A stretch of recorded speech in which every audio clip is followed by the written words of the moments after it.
Bizi titriyor. 7 ay sonra ilk defa seyirciyle karşı karşıyayız. Zannediyorum siz de 7 aydır sahnede kimseyi görmüyorsunuzdur çünkü yasak. Yani inşallah görmediniz, başınıza iş gelirdi. Yeni bir orkestramız var. Şimdilik kendilerine bu gece orkestrası diyoruz. Kendilerine bir hoş geldin alkışı da benden alırsak müthiş olur. Farkındaysanız mesafeli ama birlikteyiz. Bir süre böyle olacağız belli ki. Ama bugün burada olduğunuz için başta size çok teşekkür ederim ama bu bölümde 7 aydır gerçekten işini yapmayı özlemiş olan başta PSM çalışanları olmak üzere bütün sahne sanatları emekçilerini alkışlamak istiyorum.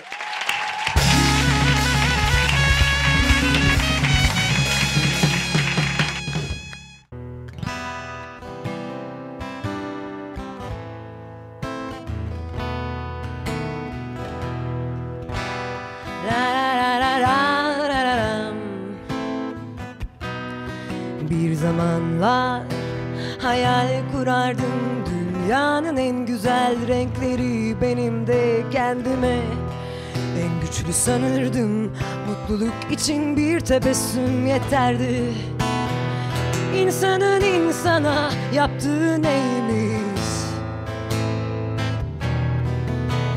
Sanki çok sevdi diye tüm gücü biter miymiş?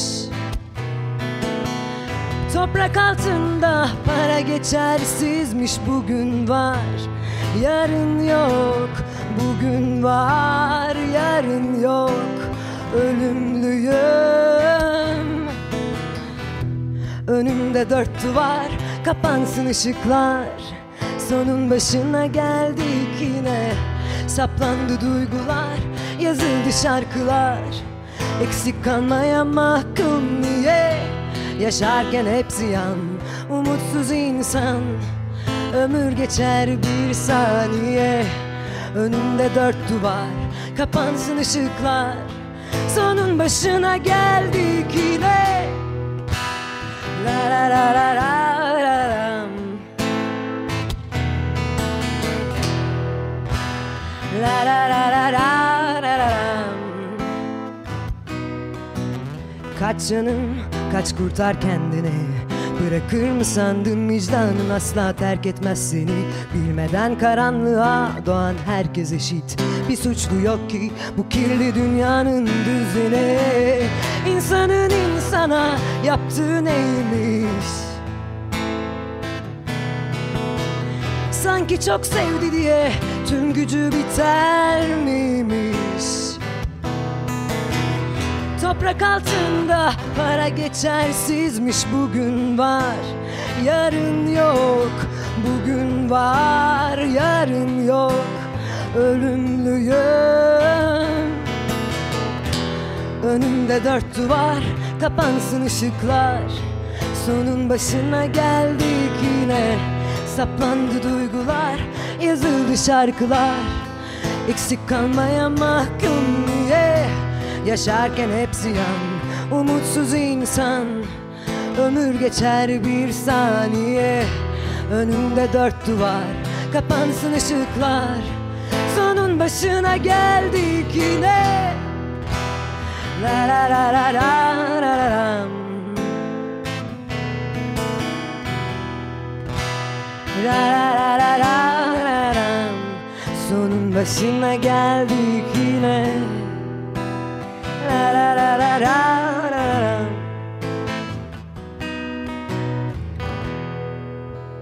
La la la la la la. Sonun başına geldik yine.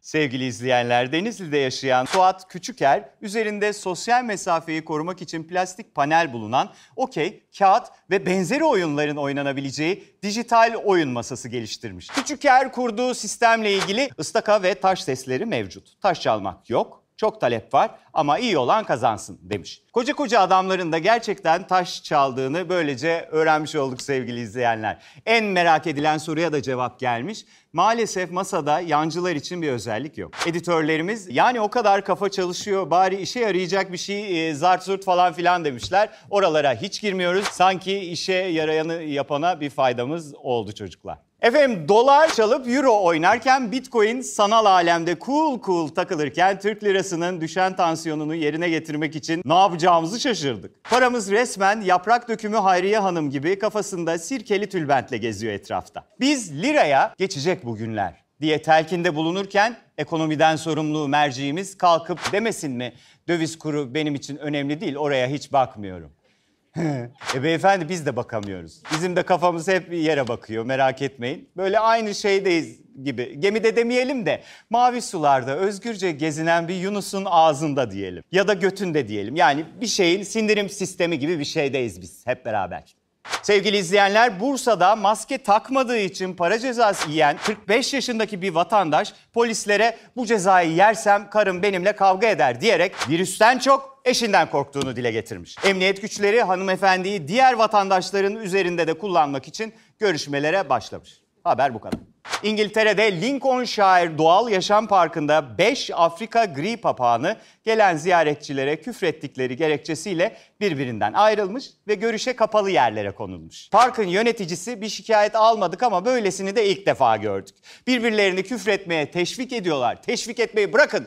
Bu 5'i resmen bundan zevk alıyor demiş. Yani o papağan küfrü sence nereden öğrendi diye sorulmayan tuhaf yöneticiyi binlerce kilometre ötede bir kafese kapatsak gelen geçenin üstüne işeyeceğine emin olan editörlerimizin selamını getirmişler. Yaşanan olaylar sonunda küfürbaz dostlarımız eski terbiyeli hallerini hatırlasınlar diye parktaki diğer papağanların arasına yerleştirilmiş. Hayvanat bahçesi yönetimi daha önceki hatalarından ders almış gibi durmuyor. Çünkü şimdiye kadar papağanların birbirlerine küfür öğretebildiği bir şekilde anlaşılmış olmalıydı. Hayır, parkta 1500 tane daha papağan var. Bunlar diğerlerine de öğretirlerse sonra hayvanat bahçesi derbi maçı sonrası stadyum önüne dönebilir. Toplu küfürlü tezahüratın önünü alamazsınız bizden söylemesi. Hayır, pazar günü hayvanları koruma günüydü falan filan diyeceğim. Ona da hiç girmiyorum. Zaten bir işe yaramayacak. Efendim geçtiğimiz hafta bakanlıklarımız şov yaptı ya. Yani olacak gibi değil. Ekonomi Bakanlığı'nın biz kura bakmıyoruz açıklamasından sonra Sağlık Bakanlığı da gördü ve arttırdı. Biz de vakalara bakmıyoruz anasını satayım dedi. Evet, Sağlık Bakanımız her vaka hasta değildir.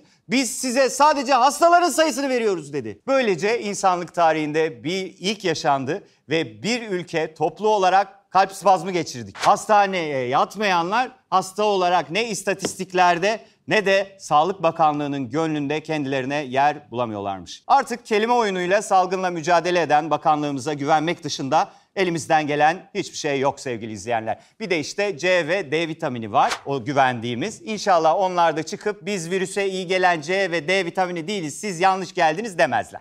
Sevgili izleyenler, Trump'ın Covid haberini duymuşsunuzdur. Bu haberden sonra neşenizi kaçıracak bir anketle beraberiz. Biliyorsunuz biz ekipçe böyle şeylere bakıp moralimizi bozmaya bayılıyoruz. Bizim bozulduysa herkesin bozulsun diye de sizinle paylaşıyoruz. OECD'nin 41 ülkeyi kapsayan daha iyi yaşam girişimi araştırmasında Türkiye hava kalitesinde 35, su kalitesinde 39. olmuş. Hani bir şarkımız var ya, havasına, suyuna, taşına, toprağına efendim yeri geldiğinde bir can fedası falan diyor, deniyor ya o şarkı. Ha işte o canlar muhtemelen feda olmuyor sevgili izleyenler. Havadan ve sudan telef oluyor gibi duruyor. Efendim Gucci'den sonra Balenciaga'da kalıplaşmış güzellik algısını yıkmaya hedefleyen yeni yüzleriyle yeni bir kreasyon paylaştı. Yeni yüzleri görelim.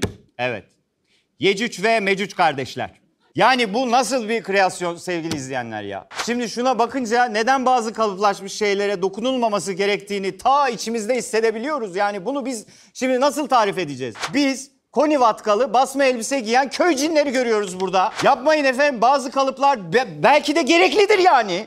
Hayır, beden olumlama çağında artık kimse kalkıp manken dediğim böyle hokka burunlu, ceylan gözlü falan demiyor. Dememeli de zaten. Herkes biricik ve eşsiz. Derdimiz mankenlerle de değil. Ama yani şimdi şu fotoğrafa bakınca istemsizce bir iki felaknas salınımı yapıyoruz atmosfere ya. Sevgili izleyenler, Amerika'da 17 eyalette başlayan salmonella salgınının sebebi olarak insanların evcil kirpilerini öpmesi gösteriliyor. Evet, yanlış duymadınız. İnsanların kirpileri öpmesi gösteriliyor. Belki de kirpiden kapmadılar canım diye düşünüyorsanız salmonella semptomları arasında ağzının, burnunun delik deşik olması maalesef bulunmuyor. Vallahi bu işin sonu nereye varır artık biz bilemiyoruz. Yani biri yarasa yiyor, diğeri kirpi öpüyor, öbürü köpek balığı yalıyor. Yani bunun sonu ne? Yani galiba yok. Hayır, hayvanın zaten üstünde diken var. Daha nasıl öpme beni diyebilir bir şey. Sonra Amerika'da biri kirpi öptü diye biz burada her vaka hasta mı diye tartışmak zorunda kalıyoruz ya. Gerçi bu salgından da sadece bizim editör haberdar ama olsun. Yani metin güzeldi, yapıştırdık.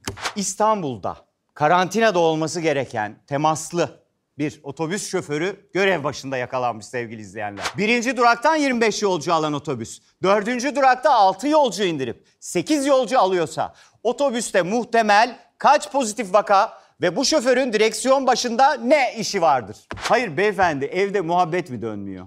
Trafik huy mu sizde? Boğaz hattında mı direksiyon sallıyorsunuz da özlediniz? Zorunuz ne ya? Ama yok, bu beyefendiye para cezası yetmez. Göreve döndüğünde 500 TL'ye. En uzun bakın İstanbul'daki hat bu. 500 TL'ye yazın, sönsün bunun meslek sevdası. Anadolu ateşi mübarek. Hanımlar beyler, serbest vuruş bitti.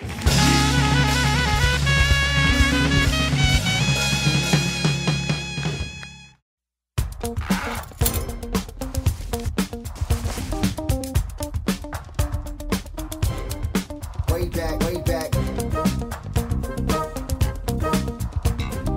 Way back. My daddy wrote a nigga with an 8-track. Way back, way back. This is not enough. Raise that level up.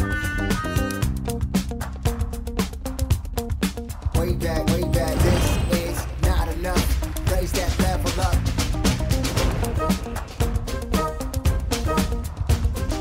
This is not enough. Raise that level up.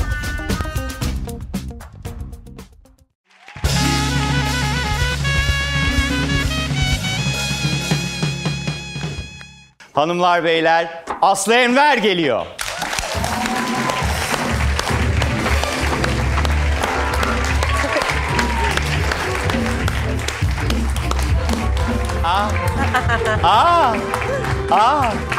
Gerçekten. Doğum günü kutlu olsun. Ay ne kadar zarifsin ya. Ulan içeride Pandemik öpüşmedik, dönemde burada bak öpüşmedik. Allah seni Merhaba. kahretmesin. Hep şov bak bunlar. Nasılsın? İyiyim, sen nasılsın? Çok teşekkür ederim, iyiyim. Tanıyor musunuz Aslı Enver'i? Kavak yerlerim yine. Şimdi efendim size tabii ki çalıştığımız soruları yapıştırmaya başlayacağız. Eğer gelsin. hazırsanız. Geliyor.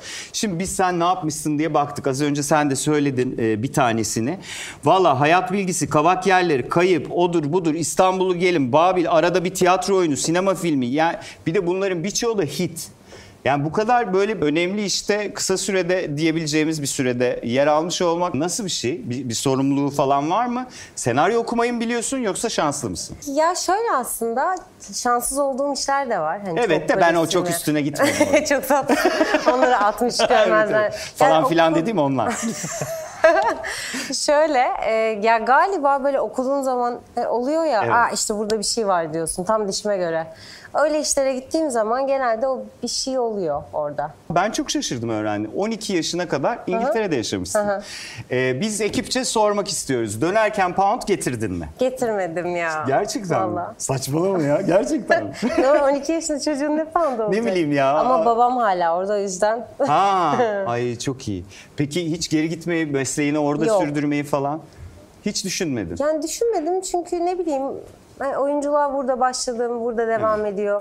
Hani orada bir daha en baştan zor geliyor galiba. Doğru söylüyorsun da hani oranın da çok önemli oyunculuk okulları var ya. Kesinlikle. Ne bileyim ben 12 yaşına kadar gerçekten yaşasam acaba lambda mamda beni gazlamaz mıydı diye düşünüyorum. Gazlardı tabii de. Evet. İşte buradayız.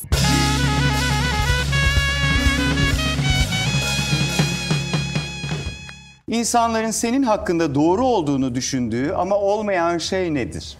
Galiba çok böyle fazla hanımcık ve içine kapalı olduğumu düşünüyorlar. Hiç alakası yok. Gerçekten mi? Gerçekten. Aa. Hı hı. Allah Allah. Öyle zannetmiyor musun? Öyle öyle mi zannediyorsunuz? Siz mesela sizce çok hanımcık, bir sakin bir hanımefendi gibi. Evet dediler. Biri dedi arkadan evet. Siz dediniz. Öyle sanıyorsunuz değil mi? İşte dışı size, içi Allah bilir. Kimleri yakıyor. Değil misindir? Böyle bir heyecan yaşamayı sever misin? Severim tabii. Yani siz beni kendi alanımda görün diyorum. Burada tabii kamera varken gayet merhaba nasılsınız Tabii falan. canım, burada ters takla atmanı beklemiyoruz tabii de. Ama enteresan. Mesela bungee jumping falan Ay, heyecanlandırır mı seni? Denerim. Ha. Gerçekten. Mesela ekstrem spor var mı yaptın? Hayır. Okey, teşekkürler. Denerim dedim. Daha denemedim. Tabii. Buraya asarız bir dahakine sana. Duygusal bağın olan en saçma şey ne? Arabam. Ne yapıyorsun? Yatmadan önce üstünü mü örtüyorsun? Yemin ediyorum o kadar seviyorum ki arabamı. Gerçekten mi? Gerçekten çok saçma. Tövbe estağfurullah. Niye? Seviyorum. Yol kat ettik onunla, gittik geldik falan. Hep bir hatıram, bir anım var. Arabam. Yakışıklı. Çok tuhaf bir sorumuz var. Bunu yazanın eli kopsun sevgili izleyenler. Hiç bitlendin mi Aslı? Bitlendim. Gerçekten. Çocukken sen bitlenmedin mi? Ya işte bu bak çok acayip bir konu. Evet, Bitlenmedin bitlenmedim mi? ya. Nasıl ya? Bayağı bitlenmedim. Yani çok özür dilerim. Bu şimdi senin karşında Çok Aslı rencim. Enver bitlenmiş de İbrahim senin bitlenmemiş. Duy da inanma. Yani olacak iş değil. Ama gerçekten öyle. Aranızda bitlenmeyen var mı? Teşekkür... Parmaklar. 1, 2... Oğlum boklu ekibiz. En tuhaf date'in nasıldı? Şöyleydi. Benim telefonumdan en yakın arkadaşım date'imi ayarlayıp bu arada yarın date'im var haberin olsun dedi bana ve çok gerçekten ayıp olmasın diye gitmek zorunda kalmıştım. Sonra paket tabii olmaz. Kavak yerleri Mine mi, İstanbullu gelin Süreyya mı? İstanbullu. Gerçekten. Yani yine tabii ilk işim sayılabilecek bir iş ve onunla da duygusal bağım var. O ayrı ama herhalde Süreyya daha yakın tarih olarak diye daha... Sizin için, gerçi İstanbullu gelin çoğunluktadır değil mi? Kavak yerleri Mine diyen var mı? Siz mi?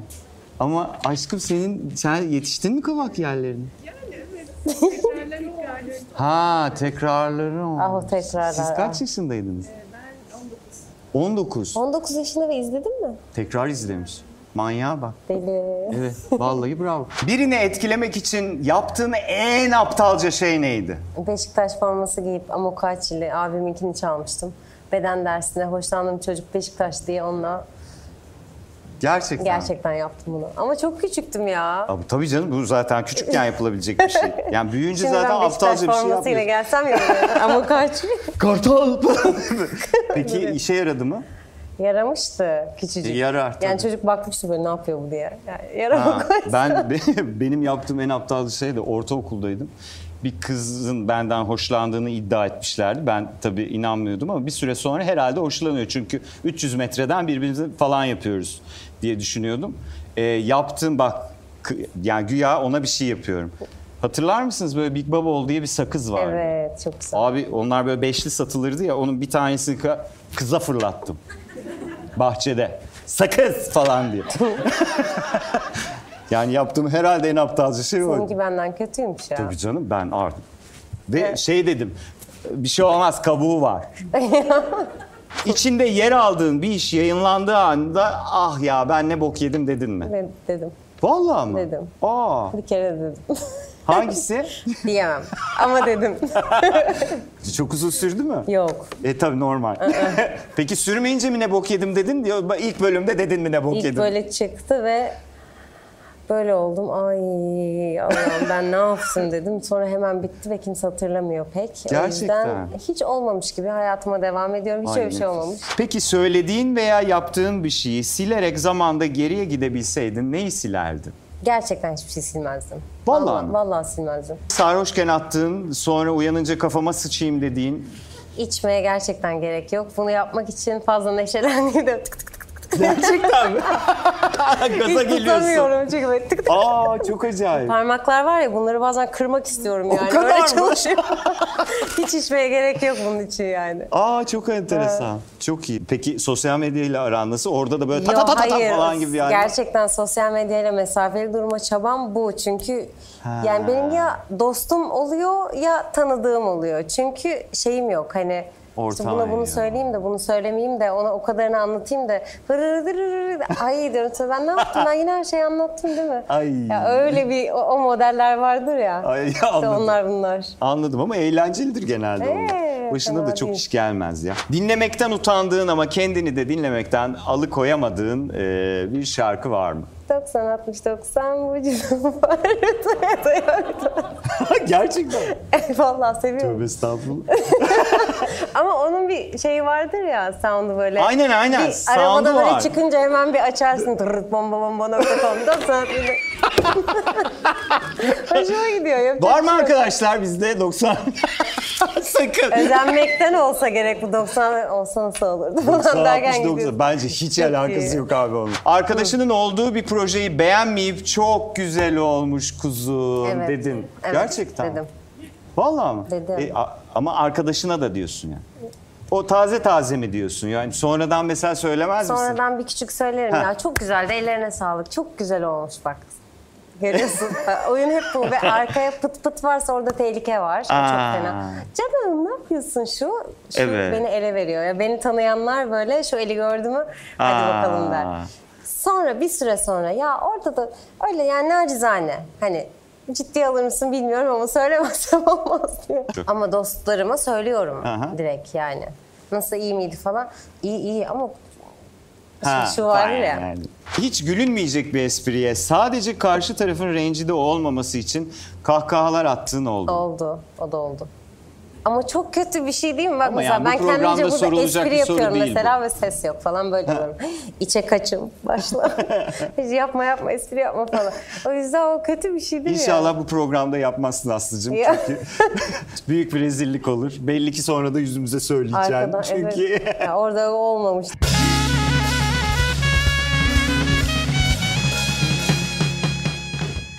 Şimdi sevgili Aslı, sana soracağımız çok enteresan bir şey var. Oynadığın krem reklamlarıyla ilgili olacak. Allah affetsin bizi unutkan mı zannediyorsun? 2 krem reklamını 6 ayda bir bizim karşımıza orana burana krem sürerek çıkıyorsun. Bu bir. İkincisi bir aksiyon filminde gerçekten en çok ihtiyacın olan şey krem mi? Ya bir kere biri krem, biri merhem. Onu bir ayırmak lazım. Çünkü hep ikisi kremmiş gibi algılanıyor ama öyle bir şey yok. Biri merhem, biri krem. Yani merhem olan yağlı dokulu olan. Daha yağlı, daha kalın bir dokusu var ve genellikle işte diz, topuk, dirsek. Hani ne bileyim avuç içleri bazen ağırlık kaldırdığında sertleşir. En bebek gibidir o yüzden hiç. Demek ki Belki de merhemlik işim Bepantol oldu. kullanıyorsundur. Belki de. Hayır şimdi bu ikisi aynı şey değil. İkisi aynı şey değil. Bir tanesi de krem. Yani Ha. arada fark var. Hem dokuları farklı hem de aslında bölgeleri farklı. Yani hizmet ettikleri bölgeler. Gerçekten hiç anlamıyorum. Yani bizim her iş için başka bir şey mi bir Hayır sürmemiz şöyle gerekiyor? yani bazen bazı yerlerimiz daha fazla yıpranır ve kurur ya. Ha. Yani dirseğinle senin mesela şuran bir mi? Mümkün değil. Burası her zaman için Ben daha bebek kalın. gibiyimdir. Belki Hayır değil yalan benim, bilmiyorum. söyleme. Kesinlikle bir merhem, bir krem bir şey kullanıyorsundur. Ben. Evet. Arkadaşlar kullanmıyorum. Ben Biz zaten... size hediye edeceğiz. Deneyin ondan sonra bize fikrinizi Hanımefendi söyleyin. benim için hepsi aynı yani kremler. Hayır, değil işte. Sürünce nemleniyor mu? Nemleniyor. Hayır, Benim için değil. okey. Kremini kullanıyorum. Yani su bazlı olan. Mesela ellerime de onu Arkadaş kullanıyorum. benim gerçekten bunu görsel olarak bana anlatabilir misin? Bir saniye.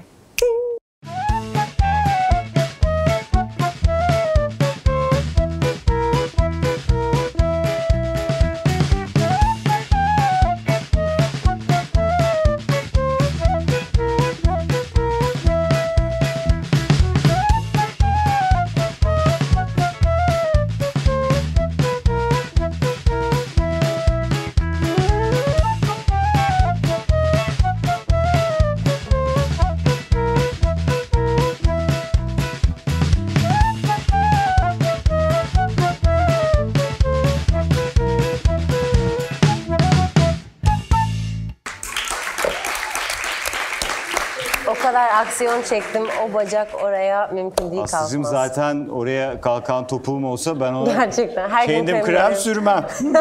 Onu söyleyeyim. Birinden rica ederim Rica zaten ederiz. orada. Buse'yi bir alkışlayalım. Yeri gelmişken. Şimdi Aslı sen Pera Güzel Sanatlar Lisesi ve Haliç Tiyatro'dan mezunsun. Yaşanan sıkıntılara sen de hakimsin. Bu yaşanan şeylerle ilgili bir fikrin var mı? Önce bir onu sorayım. Ya tabii ki çok zor bir dönemden geçiyor dünya. Yani biz değil, dünya Tabii, zor tabii. bir dönemden geçiyor ve bir sürü arkadaşım var bu mesleği yapıp zor durumda olan, bir an önce geçmesini diliyorum tabii ki. Her meslek dalı için ve herkes için. Çok zor bir dönem. Hakikaten zor bir şeyle baş etmeye çalışıyoruz. Evet. Ben de öyle düşünüyorum. Peki umutlu musun diye sorayım. Cevap vermesem. Umutluyum dedim. Bence. Ya umutlu olmak dışında bir şansımız var mı? şansımız Yok. zaten yok. Haliyle tabii ki en iyi tarafını, işte aşı çıkıyor, oley. İşte testlerle bir şekilde kontrol altına alınmaya çalışılıyor. Maskeler falan. Tabii ki hepsini yaptırıyoruz ve maskelerle geziyoruz. Ve daha da yapabileceğimiz bir şey yok aslında. Evet, ben de kısa sürede çözülür umarım diye düşünüyorum Umarım, ama evet. asıl en ağır problemi gerçekten dünyada sahne sanatlarıyla uğraşan teknik ve sanatçı Çok arkadaşlarımızın zor. yaşıyor olması tuhaf. Personel oyununda oynadım. Sonra bir şey, bak ben bulamadım. Oynamadın mı? Oynamadım. Çünkü o iyi oynamıştın Aslı onda. Neden Ha, sen oynamadın? izledin mi onu? Tabii canım. Anlatsana biraz, beğendim diye. Ya şöyle, Çok iyi ya bu kız. şöyle ben personeli bitirdim ve hemen İstanbul'a başladım. Yani bir 4-5 ay sonra.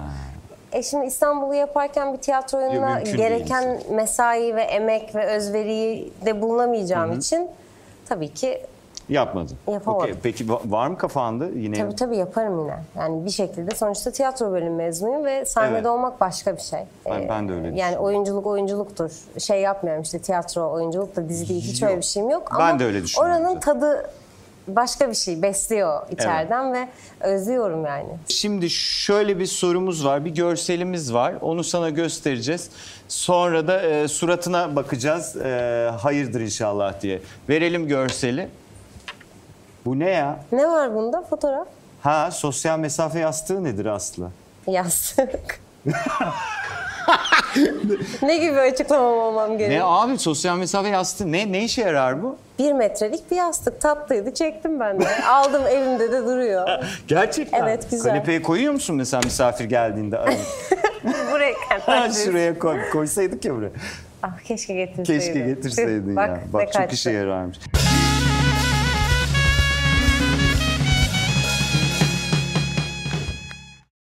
Bu hafta sana soracağımız soru, bu seçeneklerden kimle bir akşam yemeğe çıkarsın? Sana göstereceğimiz ilk isimler.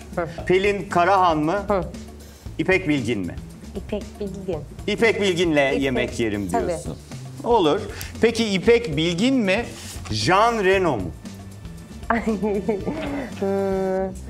İpek Bilgin diyeyim hadi, ben yine ayıp olmasın diye. Ayıp olmaz ya İpek ablaya. İpek'im ya. İpek. İpek'le devam ediyoruz. Çok eğlenceli. Onun garantisi var. Aynen doğru. Garanti eğlence. İpek Bilgin mi? Tilbe Saran mı? Ne sevimsiz bir bölümmüş bu. Ne ayıp bir bölüm ya. Aynen. Merak etme, buradan sonra yokuş aşağı. Tamam, İpek'le 3 kere yemeğe çıktım. Tilbe Hanım'la çıkabilirim bir kez Tilbe bence. Hanım'la devam ediyoruz. Tilbe Saran mı? Efendim Halit Ergenç mi? Her gün görüyorum. Onu Tilbe'de kalayım ben. Aynen. Tilbe Saran mı? Mert Yazıcıoğlu mu? Tilbe Saran. Tilbe Saran. Tilbe Hanım mı? James McAvoy mu? Ay. Ne yaptın ya? Çok beğeniyorum ben beyefendiyi. Evet, gerçekten. Neyse biz Tilbe diyelim. Peki Tilbe Saran mı? Chris Hemsworth mı? Tilbe'de kalıyorum. Demin gitmediysem şimdi hiç gitmem. Vay Tilbe. anasını ya, inanılmaz. Peki Tilbe Saran mı? Meg Ryan mı? Ay, Meg Ryan'a bir şey yaparım. Değil mi? Merhaba Evet. diye. Peki Meg Ryan mı? Meryl Streep mi? Meryl Streep. Yüreğine indi gibi. Sevdiğin bir kadın oyuncu diyebiliyoruz Çok, biz de. evet. Böyle bir hayalin var mı Ahlan Yok gibi? canım, öyle hayallerim yok ama tabii ki çok. Oo, sen böyle realist bir Evet, arkadaşımsın. evet, hiç Güzel. öyle. Peki Meryl Streep mi? Melisa Sözen mi? Melihça. Melihça. Melisa Sözen nasıl yardırıyor yine? Kırmızı Oda'da. İnanılmaz. Çok iyi. acayip. Peki Melisa Sözen mi? Robert Downey Jr. mı? O nefes bir tutuldu ya. Aslanım. Aman Robert, hadi gel bir Hadi kahve, be. bir çay, bir şey içeriz. Peki Robert Downey Jr. mı? Bruno Mars mı? Ha, kalırım ben. Robert'ta değil mi? Kalırım. Aynen. Bruno Mars'ı ben de bir böyle kekremsi buluyorum. Ben de pek bir şey ifade edemiyor. Öyle değil mi ama? O Böyle şapka, o zincir, o gömlek, o şort, Değil mi? o yüzükler hiç. Peki Robert Downey mi Salih Bademci mi? Salih de garanti ama Aynen. yok ya Salih. Robert'la devam. Devam. Robert Downey Jr. mı Lady Gaga mı? Yok ya Robert'la devam. Neden sevmiyor musun Lady Gaga'yı? Yani sevmemek ne haddimize tabii ama tercihen. Etmetle kıyafet Evet yapıyor. evet öyle gelecek. Peki bonkör. burada kesin patlayacaksın. Ne hadi gel. Robert Downey Jr. mı Ha. Tom Hardy mi? Tom Hardy ya.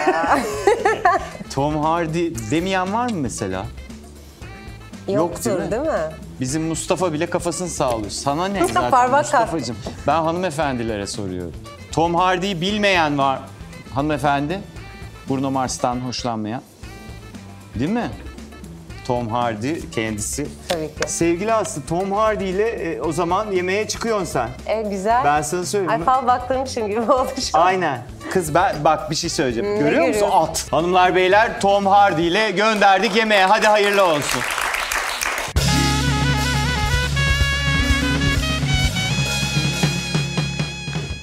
Şimdi Aslı, sosyal medyada senin hakkında yani hep iyi şeyler var. Bu ender oluyor. Yani ağırlıklı diyeyim. Sen bir suratını büzdün. Yani mümkün değil çünkü dediğin şey. Yani yok ciddi söylüyorum canım, ağırlıklı olarak iyi şeyler söylüyorlar seninle ilgili. Seni boklayan çok yok, yani birçok arkadaşımızın böyle uğraştığı şeyler var ya, senin o kadar yok. Bunu özel yani bir yönetme biçimin mi var, yoksa sen de aslında ben de o kadar değil, kötü etkilendiğim şeyler oluyor diyor musun? Ya bence var. Ama sen yok diyorsan yokmuş gibi davranmaya devam edebilirim. Var ya, herkesin var. Yani herkesin var da herkese göre, yani bizim mesela gerçekten zorbalığa uğruyor diye tabir ettiğimiz arkadaşlarımızın yanında seninki yine tamam, Evet, idare evet. edilebilir düzeyde. Bir de bazı sen onu insanlara yönetebiliyormuşsun gibi. Peki bu siber zorbalıkla ilgili genel bir fikrin var mı? Ya ben çok acımasız buluyorum orayı, o alanı. Belki de o yüzdendir söylediğin şey. Çünkü çok dahil olmamaya çalışıyorum. Ben kolay etkilenirim ve orası beni üzer. Şey gibi ya bir tane tweet attım diyor. Binlerce gidiyor ya bir kişiye. O çok acımasız ve adaletsiz geliyor. Çünkü kişinin atıyorum çıkan bir haberi, bir resmi, bir durumuyla ilgili sen güzel güzel yazıyorsun tıkır tıkır tıkır işte bu parmaklar tık tık tık tık tık. Ama karşındaki de insan ya ve hani empati yoksunluğu. Evet.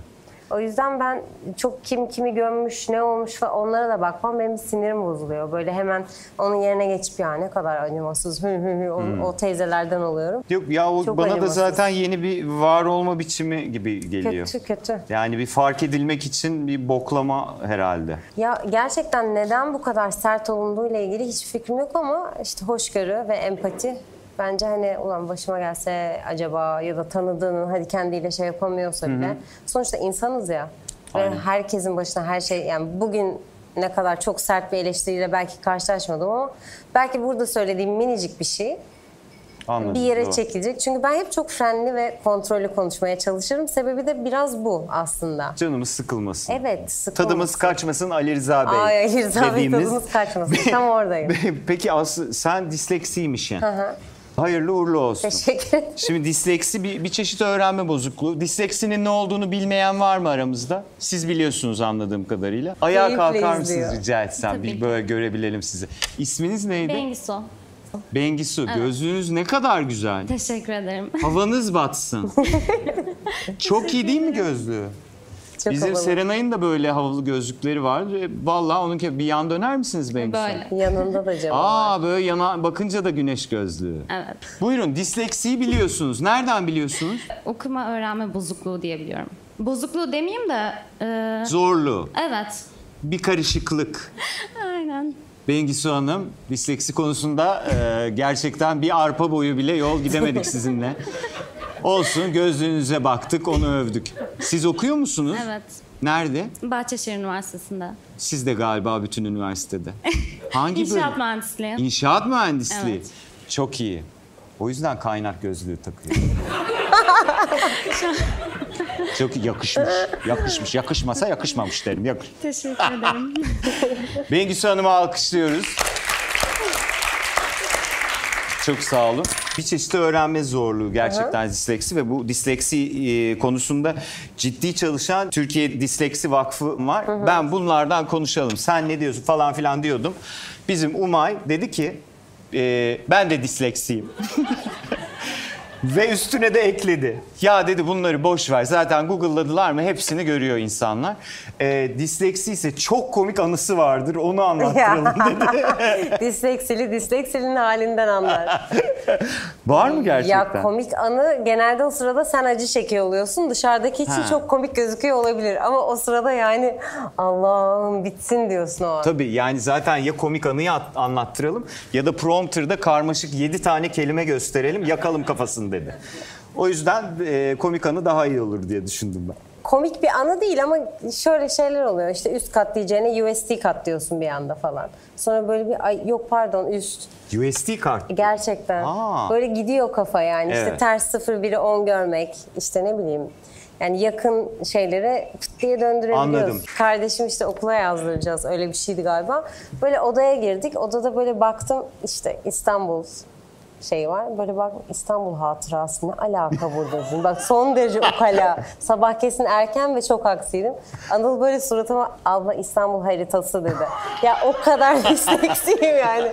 Altında harita var. Yani ne hatırasından bahsediyorsun? Evet çok haklısın. Hep böyle şeyler oluyor. Okulda çok zorlandın mı peki? Zorlandım. Ya. Evet.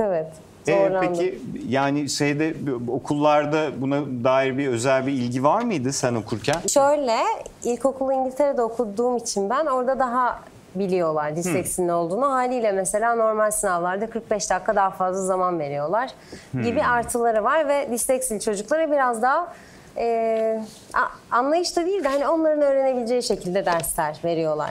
Şimdi burada yok. Ben disleksiyim diyorsun falan diyor. Koroya yazılmak ister misin gibi bir cevap geliyor. Nihayetinde ortaokul bir şekilde bitti. Zorluklar ve terlerle bitti yani.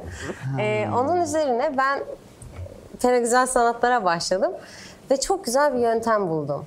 Ya ne yazıyor orada ben anlayamadım deyip okutturup ezberliyordum hemen. Böyle jüt diye ana fikrini alıyorum. Tabii Shakespeare'de falan yemiyor ama Aynen, evet. güncel tekstlerde o kadar iyi böyle çabuk ezber. Tamam anladım deyip ve ben bunu hala sette yapıyorum. Mesela okuyorum. Ukalaca yine. Diyorum ki yani ne alakası var? O adam şimdi niye onu yapsın? Aslanım burada yazıyor ya diyor böyle oluyor. Ha evet tamam. O kadar iyi kamufle etmeyi öğreniyorsun ki onu. Yani çok umarsız bir tavır altında aslında şeyini Çok saklıyorsun. acayip. Evet ama işte hani okuyamıyorsun ama ezber yeteneğin gelişiyor. Ne bileyim böyle artıları var.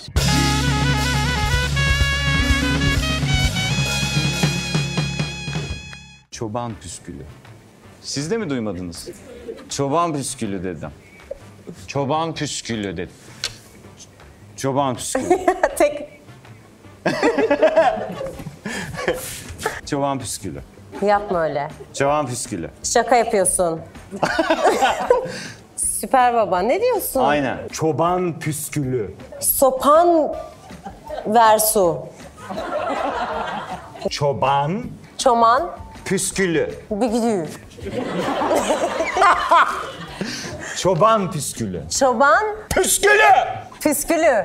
Bu duydun ama bağırdın. Çoban püskülü. Çoban O püskülü. ne ya? Hiçbir fikrim yok kelime. Aslan yelesi.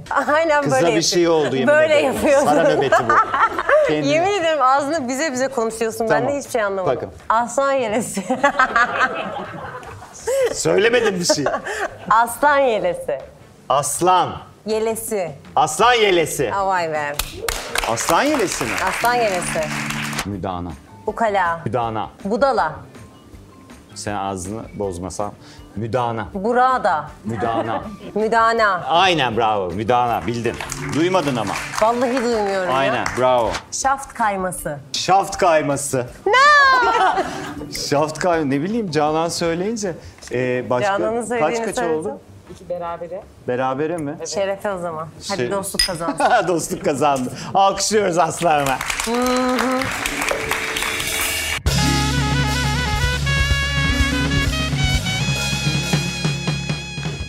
Sana deseler ki bitti kuzum oyunculuk.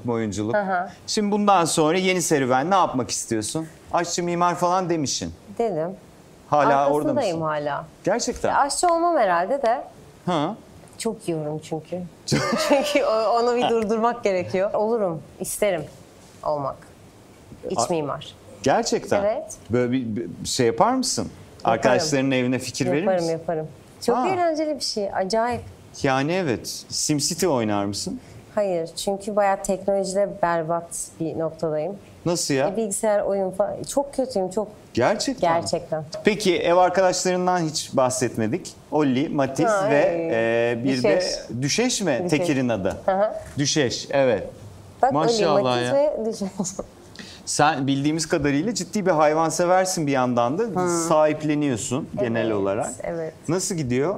İyi, işte ileride panteremel olma yolunda bir Evet. şey gerçekten Öyle bir ışığın var açıkçası Var. yani gidiyor. kendimden korkuyorum, öyle diyeyim. Annemde de 2 kedi bir köpek var.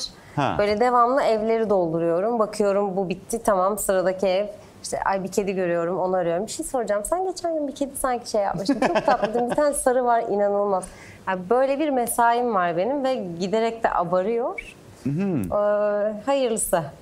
Hayırlısı. Peki Hayırlısı. şeylerle bu hayvan koruma dernekleriyle, vakıflarıyla ilişkin ne durumda? Yani tabii ki mesai şeklinde değil ama mesela Yedi Kule'yle çok sık irtibattayım. Devamlı böyle bir işte bu çocuk kim? İşte bu nereden? Bu bilmem ne ve ona uygun ev bulmaya çalışıyorum. Kendi O çapımda. kadar. Ha. Kendi çapımda ama. Peki sosyal medyada vitray, kanaviçe ve bir haberde de marangozluk yapabildiğine dair bilgiler var. Marangozluk yapıyorum, biraz iddialı bir şey. Evet. Yani öyle bir marangozluk yapıyorum değil. Ama işte atıyorum hani zıt makineden geçirme. Çok eğlenceli Yapmadığını şeyler. şu an ben ikna ettim marangoz. O Evet. sırada hop bitti. Yani iddialı bir şey yani, marangozum ben falan ama yani eğleniyorum tahtayla oynamak, işte ne bileyim el işi bilmem ne. Seviyorum Resim. öyle şeyleri. İşte kendimce pandemi döneminde küçük bir ressamlık atılımı oldu ama tabii ki yani.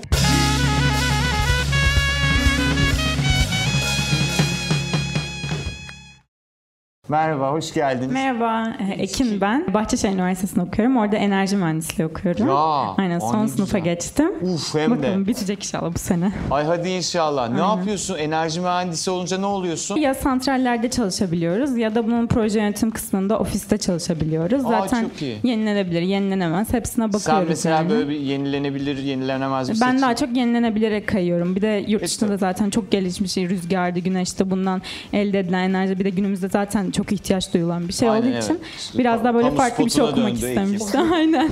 Bir nefes daha almadı arada. Sen bize bir şey hımlayacaksın. Aynen. Kolay bir şey zaten. Kolay bir İlk şey. bilen İlk bilen kazanır. Bak dikkat et. Ha. Evet, evet. Tamam. Başlıyorum. Dinliyoruz. Böyle de olmaz ki çak çak çak Sen de nasıldı bildin, o mu bildin bilmiş insafsız. oldu? Evet. Evet, O mu biraz bilmiş öyle oldu. O Afiyet bildi. olsun. Hangisi Balım, için? Tabasco ile başlayabilirsin. bence. Gerçekten. Aa, bayağı İyi hadi sen... sirkeye gir istiyorsun. Aa, zaten ne Ama bileyim limon hepsi kötü suyuyla işte. falan başlarsın diye.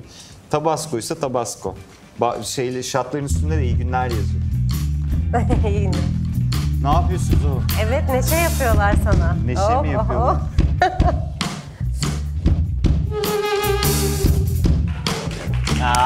Helal olsun. İsminiz neydi? Ceyda. Ceyda Ceyda. Hanım. Siz okuyordunuz en Evet. son kimya. Evet, Boğaziçi. Boğaziçi Üniversitesi. Üniversitesi'nde kimya. Evet.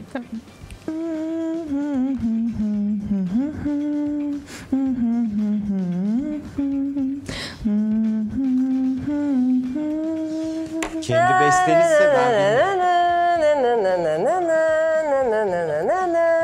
ne diyorsun aslında? Biliyor O değil mi? bildi mi?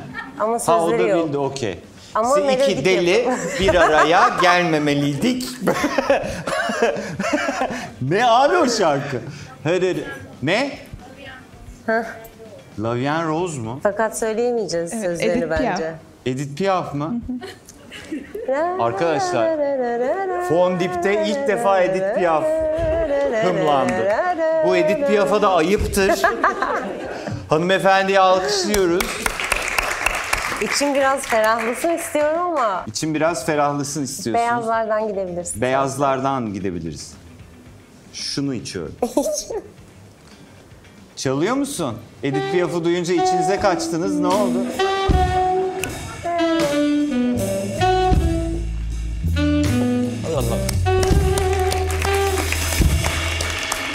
kimsiniz?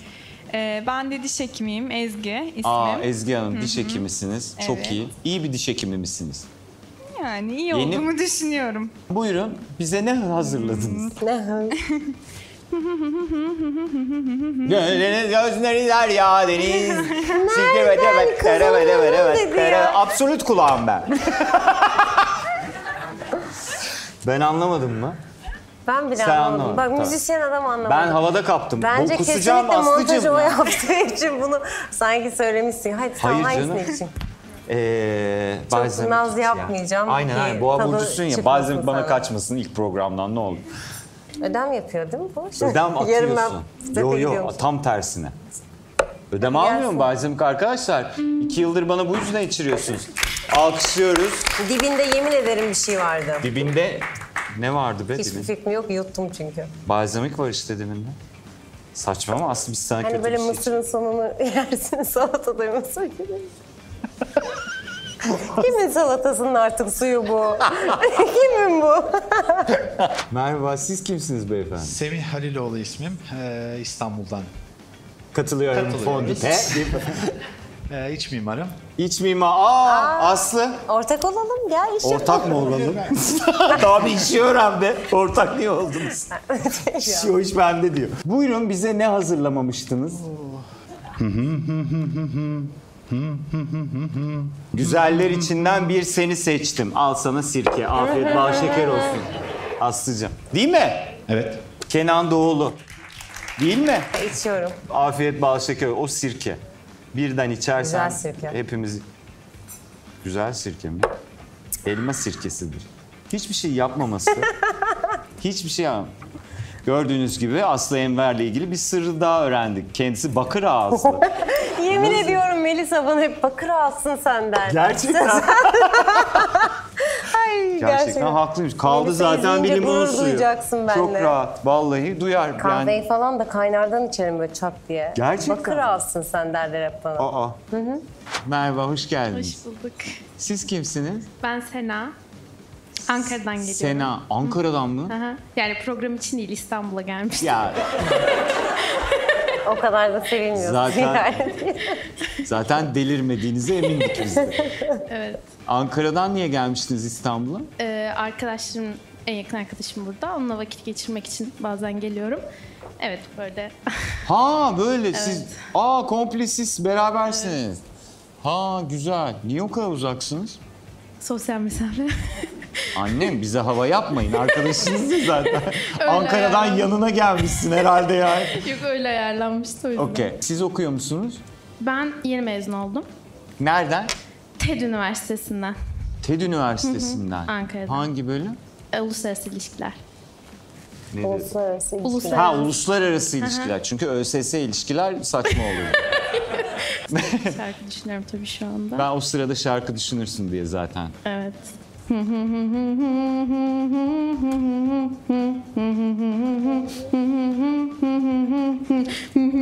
Serdar Ortaç. Binlerce dansöz var. Evet. Değil mi? Ama ben Serdar Ortaç dedim. Binlerce dansöz var. Adı böyle... ne? Bak sana es verdim. Bu ne? Söyle. Ya ben içerim. Bak bir söyledim. şey söyleyeceğim.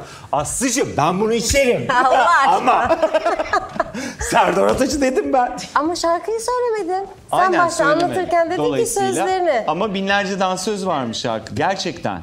Şu an Fondip'te aklınıza gelen şarkı bu mu? Bu geldi. Çok enteresan. Sen uluslararası ilişkilerde bağlanmadı kafamda ama olsun. Çok teşekkürler. Aslında bilmiştim ama sırf Aslı Hanım'ın... Görmedin mi hırsı? Şarkıyı ben söyledim, es verdim falan. Es verdim.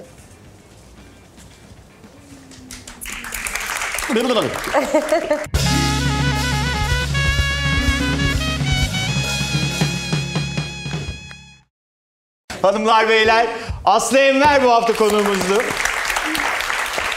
Vallahi Aslı çok teşekkür ederim. Ben teşekkür ederim. Yani iyi ki geldin. Sizlere de ayrıca çok teşekkür ederim. Gerçekten Bunun sizin için önemi ne kadar bilmiyorum ama burada çalışan herkes için 7 ay sonra tekrar sahnede hep beraber bir iş yapmak çok önemliydi. Ayaklarınıza sağlık. İyi akşamlar.